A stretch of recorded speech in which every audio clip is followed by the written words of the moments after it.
Assalamualaikum warahmatullahi wabarakatuh. Alhamdulillahirrabbilalamin. Wabihi nasta'inu ala umuri dunya wa din. Assalatu wassalamu ala asrafil anbiya wal mursalin wa ala alihi wa sahbihi ajma'in amma ba'du.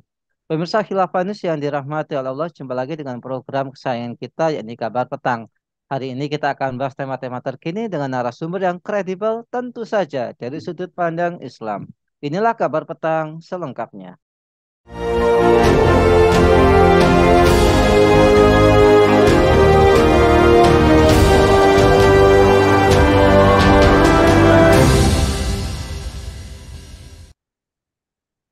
Pemirsa, Ketua DPR Puan Maharani mendorong agar pemerintah kembali membangkitkan ekosistem perkoperasian nasional. Dorongan ini dilayangkan setelah dirinya menyoroti meningkatnya pengguna pinjaman online alias pinjol di Indonesia. Berdasarkan data Otoritas Jasa Keuangan (OJK), jumlah rekening aktif penerima pinjol di Indonesia mencapai 17,68 juta akun hingga Mei 2023. Jumlah ini terhitung mengalami peningkatan sebesar 15,28% YoY bila dibandingkan dengan periode yang sama di tahun sebelumnya. Secara keseluruhan jumlah rekening aktif pinjol di Indonesia masih berpusat di Pulau Jawa dengan jumlah rekening penerima pinjaman aktif sebanyak 12,88 juta akun. Mengapa jutaan rakyat Indonesia terjerat utang riba dari pinjaman online dalam jumlah yang sangat besar? Apa dampak buruk pinjol? Apa ancaman Allah bagi pelaku riba? Untuk emasnya kami terhubung dengan Kiai Abu Zaid dari Tabayun Center. Assalamualaikum Kiai. Waalaikumsalam warahmatullahi wabarakatuh. Alhamdulillah sehat nggih? Alhamdulillah. Gimana Mas Nanang sehat? Alhamdulillah sehat selalu Ustaz. Alhamdulillah.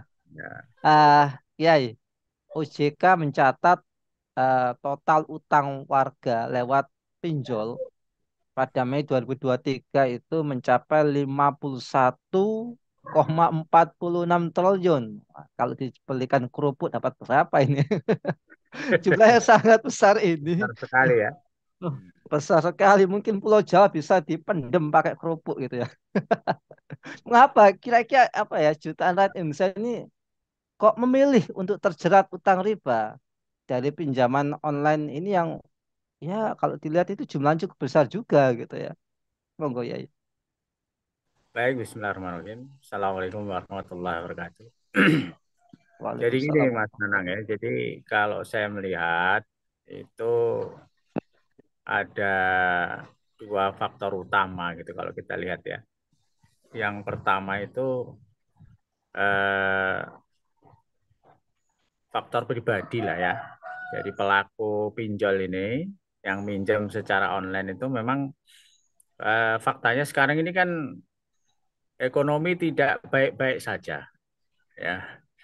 Sehingga memang faktanya ada banyak orang ya khususnya golongan menengah ke bawah yang sering menghadapi kesulitan gitu kan. Misalnya sekarang ini kan masa-masa mau masuk anak sekolah ya. Masuk anak sekolah, kuliah, segala macam. Kemudian juga sering kita dengar berita orang-orang yang kesulitan memenuhi kebutuhan sehari-hari ya kan.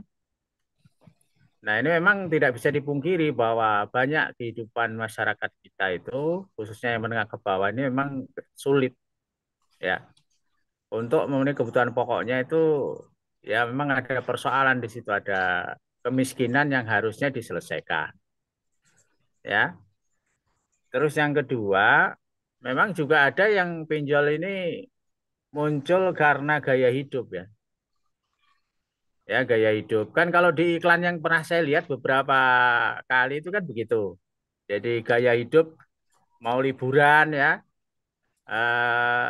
kemudian pinjol jadi solusi ya. Mau bisa apa healing apa itu ya.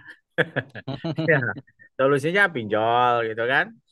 Nah, atau mungkin sekarang mau gadget baru ya pinjol gitu ya. Nah, jadi ada dua itu saya lihat kalau secara personal ya manusia ini memang ada yang betul-betul membutuhkan solusi untuk berbagai kebutuhan pokok, ada juga yang memang gaya hidupnya ya, yang kemudian dia apa namanya memanfaatkan pinjol itu untuk memenuhi seleranya. Nah, kemudian yang kedua, ini memang faktanya ada peran eh, pemerintah ya. Yang pertama memang memberikan izin, kan banyak iklannya itu katanya sudah apa istilahnya dapat izin OJK atau apa istilahnya itu kan, ya sudah Ya. diakui oleh OJK. Nah, berarti kan mereka legal toh secara hukum kan legal melakukan praktek bisnis pinjol itu. Nah, jadi ini berarti pemerintah yang membiarkan pinjol, lebih umum lagi riba. Karena ini kan pinjol ini kan riba toh, ya, pinjaman berbunga, ya. Kemudian yang kedua, pemerintah juga faktanya masih abai terhadap kebutuhan rakyat, khususnya orang-orang miskin. Meskipun ada bantuan-bantuan, tapi itu sifatnya tidak merata, sehingga tidak menjangkau semua orang yang membutuhkan apa namanya bantuan untuk kebutuhan pokoknya. Ya mungkin begitu, Mas Nanang, kondisinya. Oke, Kiai. Eh, apakah maraknya penyedia jasa pinjaman online ini tidak lepas dari kondisi masyarakat? Ya tadi Kiai nyampaikan untuk kebutuhan sehari-hari dan gaya hidup ya. Nah ini kan menjadi pertanyaan ya. Ini kan masalahnya, ini kan termasuk riba gitu ya.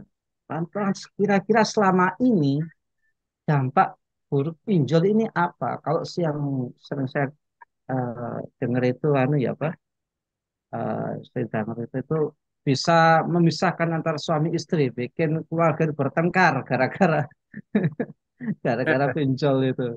Gimana Ya, ya? Gimana ya?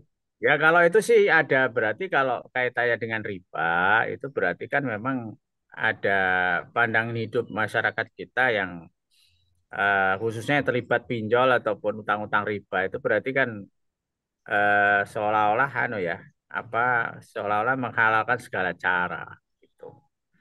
Jadi meskipun menurut dugaan saya ini kan banyak juga umat Islam yang melakukan itu gitu kan, ya. Sebagaimana fakta sehari-hari yang kita jumpai lah. Ya itu berarti memang pandangannya terhadap masalah riba itu mungkin belum paham ya, bahwa itu riba hukumnya haram, dosa besar dan seterusnya. Bisa jadi karena memang sudah abai ya.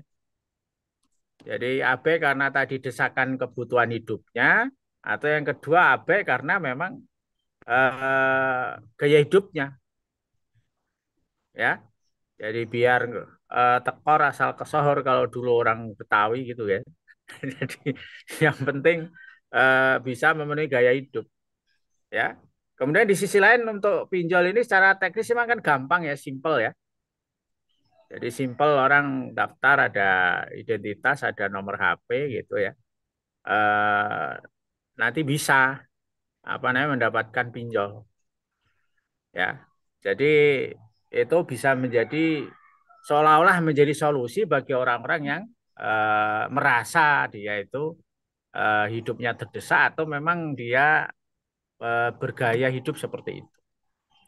Jadi situasinya seperti itu. Iya, iya, iya.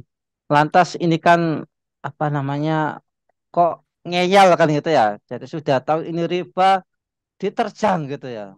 Apa mereka ini tidak tahu ancamannya? Mungkin perlu disampaikan dalil-dalil keharaman riba dan ancaman dari Allah Subhanahu wa taala dan Rasulullah Muhammad SAW kepada para pelaku riba ini biar biar ngeh.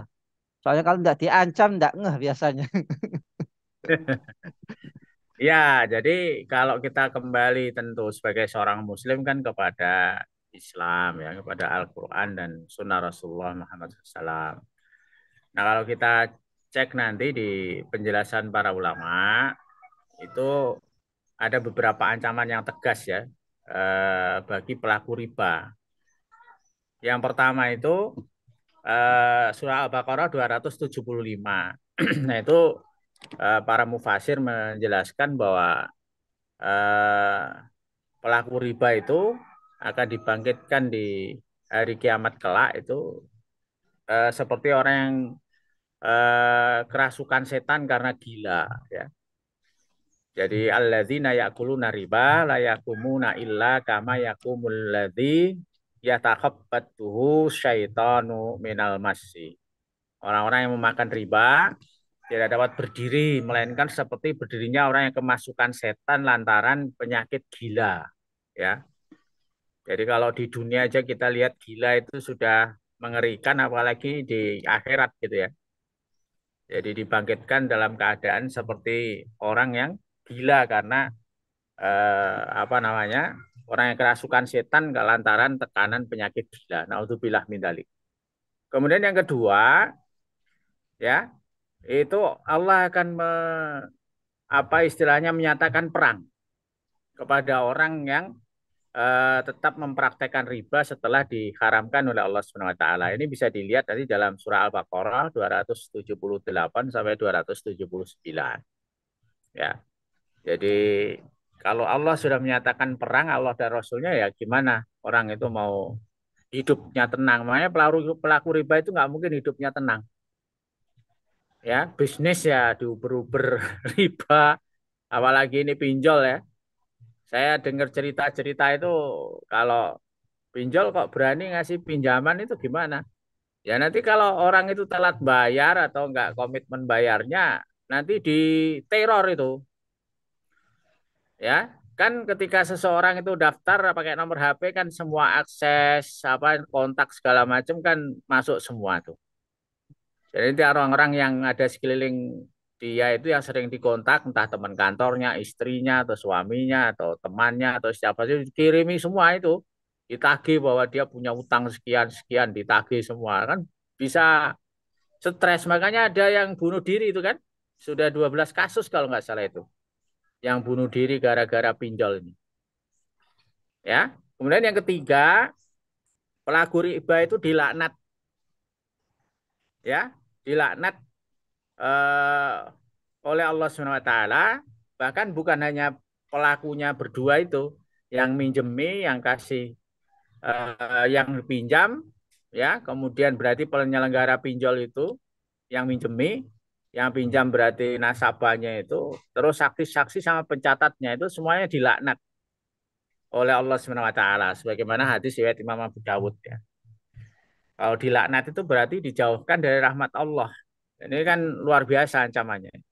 Kemudian yang keempat, itu pelaku riba akan mendapatkan sanksi yang sangat keras di akhirat. Sebagaimana dalam hadis riwayat Imam Ahmad yang dilihat oleh baginda Rasulullah SAW dalam kesempatan beliau Mi'raj. Ya, bahwa pemakan riba itu adalah diperlihatkan sebagai suatu kaum yang perutnya besar seperti rumah yang penuh dengan ular dan ular-ular itu terlihat dari luar. Nah, itu mereka disebut adalah pemakan riba sebagaimana jawaban Jibril alaihissalam. Nah, itu empat ancaman yang sangat mengerikan. Nah, di sisi lain ya, pelaku riba ini termasuk dosa besar ya dan kalau menurut syariat Islam ini orangnya harus dikasih sanksi. Ada sanksi pidananya. Karena riba ini menurut syariat Islam adalah pidana ya.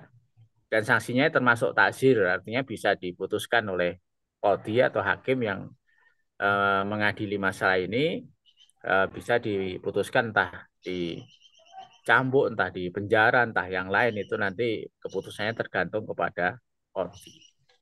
Nah, jadi ini termasuk apa istilahnya dosa besar yang sangat keras ancamannya, baik itu di dunia maupun di akhirat. Mungkin begitu, Mas Nanang. Iya, terakhir ya. Apakah para kapitalis ini seperti pemilik bank, mereka sengaja mempermainkan nasabah? Artinya mereka sengaja ngasih pinjaman online itu demi mengeksploitasi perekonomian orang lain, mencekik dalam tanda petik ya, dengan bunga yang mencekik itu. Karena memang pada faktanya seringkali terjadi perselisihan, eh, terjadi hal-hal yang tidak diinginkan. Nah, apakah memang mereka sengaja seperti itu kan gitu ya. Nah, kemudian dalam Islam itu solusinya gimana? Kita nggak boleh pinjol. Oke Mas, terus gimana ini kita butuh ini? Kayak gitu ya. Ya, kalau penyelenggara pinjol, bisnis pinjol otomatis kan ini bisnis ya bagi mereka ya. Ah, Jadi mereka tentu sudah punya hitung-hitungan. Ya, sudah punya hitung-hitungan yang mana secara bisnis ini sangat menjanjikan gitu kan. Memang pelaku riba itu udah nggak masuk akal kalau menurut saya itu. Jangankan pinjol yang opininya saya nggak tahu ya, tapi kok iklannya katanya bunganya rendah gitu ya. Bahkan di kampung saya itu ada yang suka lintah darat itu ya, praktek lintah darat itu ngasih utangan sampai bunganya 100% itu aja diambil gitu Allahu Akbar. ya. Jadi bahkan 100% lebih karena kalau nggak salah itu ada yang cerita pinjam 3 juta dalam waktu 3 bulan itu harus balik 7 juta. Itu berarti kan apa namanya berapa kali lipat itu 200% gitu ya. Nah itu tetap diambil gitu loh. Nah apalagi pinjol yang memang bunganya katanya saya nggak tahu ya. Katanya sih ya saya lihat itu nggak terlalu tinggi. Jadi emang nggak masuk akal gitu loh. Nggak masuk akal gitu ya. Nah, jadi ini bisnis besar saya kira ya. Tadi kan nilainya aja kalau menurut OJK yang tercatat ini ya, kalau yang nggak tercatat saya kira lebih besar lagi. Itu kan hingga bulan April 2023 itu warga DKI Jakarta saja itu 10,35 triliun itu Jakarta saja loh, ya. Kalau se-Indonesia itu sekitar 51,46 triliun tadi itu. Jadi memang sangat besar itu nilainya. Dan kemacetannya sampai Mei 2023 hanya 1,72. Berarti kan apa namanya? Ini bisnis menjanjikan kan? Kalau Ya, mereka kan sudah hitung pasti yang macet sekian persen itu kan pasti sudah dihitung kan resikonya. Nah, jadi memang ini istilahnya peluang bisnis yang besar bagi kapitalis itu untuk apa namanya semakin menyedot apa namanya sumber daya keuangan dari masyarakat kecil. Jadi tambah sengsara kan? Yang pasti kan tambah sengsara ini rakyat kecil. Nah, kemudian masalah solusi ya memang harus komprehensif ya. Kalau Islam memandang solusi kan selalu komprehensif. Pertama itu kan dari segi personal sendiri, ya. Personal sendiri itu pertama kan harus menjalani kehidupan hidup sederhana lah. Meskipun susah ya, kalau itu di luar kemampuannya jangan maksakan diri lah. Misalnya kayak gadget itu nggak perlu ganti kalau masih bisa dipakai, dipakai aja, ya. Jadi nggak usah gaya hidupnya ganti gadget lah, terus harus liburan kemana lah, ya. Sehingga pinjol itu tadi, atau mungkin beli baju baru, sepatu baru. Sekarang ini kan beli-beli itu kan gampang toh, ya. Online itu ada semua itu, ya. Nah, jadi hidup konsumtif ini memang berbahaya sekali. Jadi sekaya apapun orang kalau konsumtif ya bangkrut lah. Apalagi memang orang-orang menengah ke bawah kan itu konsumtif ya lah, hancur semua hidupnya. Terus yang kedua, kalau memang kondisinya ini betul-betul apa namanya membutuhkan, ini memang tidak bisa solusinya personal lagi. Orang yang lapar kan, orang yang sakit, yang harus berobat, tidak punya uang segala macam. Ini mau tidak mau solusinya itu harus negara, ya. Jadi kalau negara ini justru paling penting menyelesaikan masalah ini, masalah budaya riba khususnya pinjol ya. Yang pertama negara itu harus melarang riba, termasuk pinjol ini harus dilarang kalau menurut syariat Islam kan. Terus yang kedua pelaku riba itu harus dihukum. Setelah dijelaskan masalahnya ini riba hukumnya haram, ya itu harus dihukum pelaku riba itu. Dan yang ketiga tidak cukup dengan melarang riba dan menghukum pelakunya, juga menjadikan solusi. Negara itu kan tugasnya memberikan solusi. Solusi khususnya bagi orang-orang yang membutuhkan, ya orang-orang miskin ini diberikan jaminan kehidupan, kebutuhan pokok, sandang pangan papan, pendidikan dan kesehatan itu tugas negara, ya. Jadi dari zaman dulu, dari zaman Rasulullah SAW, para khalifah Rasyidin dan seterusnya, Islam itu dalam sistem pemerintahan Islam yang diperintahkan oleh Rasulnya itu selalu jaminan itu diberikan sandang pangan papan ya kesehatan dan pendidikan sehingga tidak ada alasan orang itu ambil riba gara-gara utang riba gara-gara tadi kebutuhan-kebutuhan pokok tadi Nah ini tiga-tiganya sekarang nggak ada. Ya. Solusi yang menurut Islam itu tiga-tiganya nggak ada. Pertama, secara personal itu kita dididik untuk matre kan. Yang penting gaya itu, ya. Terus kedua, negara juga justru dalam sistemnya membolehkan riba, kemudian tidak menghukum pelaku riba, dan yang keempat, negara tidak menjamin kebutuhan sandang pangan papan, pendidikan dan kesehatan bagi rakyatnya. Nah, itu persoalannya jadi lingkaran setan ini kan. Kalau tadi misalnya kita bilang, Mas, pinjol haram begini-begini, terus langsung nodong. Nah, sekarang apa solusinya untuk saya? Ya nggak bisa begitu kan. Mungkin kalau satu orang yang lapar mungkin kita bisa bantu, tapi kalau jutaan orang kayak tadi itu pelakunya kan jutaan orang. Nah, itu gimana solusinya ya? Harus sistem yang benar yang menyelesaikan ya, tidak hanya sekedar nasihat dan petunjuk saja menjelaskan riba dan seterusnya. Itu memang sudah harus kita jelaskan, tapi harus ada solusi teknis khususnya dari negara untuk melakukan apa namanya apa yang menjadi tugas mereka sesuai syariat Islam. Mungkin begitu, Mas Nanang. Ya, Masya Allah. Baik, intinya hidup sederhana. Kalau nggak punya uang cash, tahan. Jangan sok-sokan kayak seleb gitu ya. Iya. Iya, gajinya 1 juta, ngambil kredit Pajero. Payah ini. Baik, baik, Masya Allah, Kiai. Terima kasih atas pemaparannya dan semoga kita semua terinspirasi untuk hidup apa adanya dan tidak hidup mewah sehingga terhindar dari jeratan utang pinjol ini. Baik, Amin. semoga Kiai Abu Zaid senantiasa dilindungi oleh Allah, diberikan Amin. keluarga yang Ya Rabbal sakinah, Alamin. mawadah, warahmah. Amin ya rabbal alamin. Baik, pemirsa Khilafanis yang dirahmati Allah, demikianlah bincang-bincang kita dengan Kiai Abu Zaid terkait topik pinjol dan cara untuk mengatasinya. Semoga kita semua bisa mendapatkan banyak manfaat darinya. Jangan lupa untuk subscribe, like, komen, dan share sebanyak-banyak. Semoga menjadi kebaikan bagi kita di dunia maupun di akhirat nanti. Akhir kata, saya Reno Setiawan undur diri. Sampai jumpa di lain kesempatan dan wassalamualaikum warahmatullahi wabarakatuh.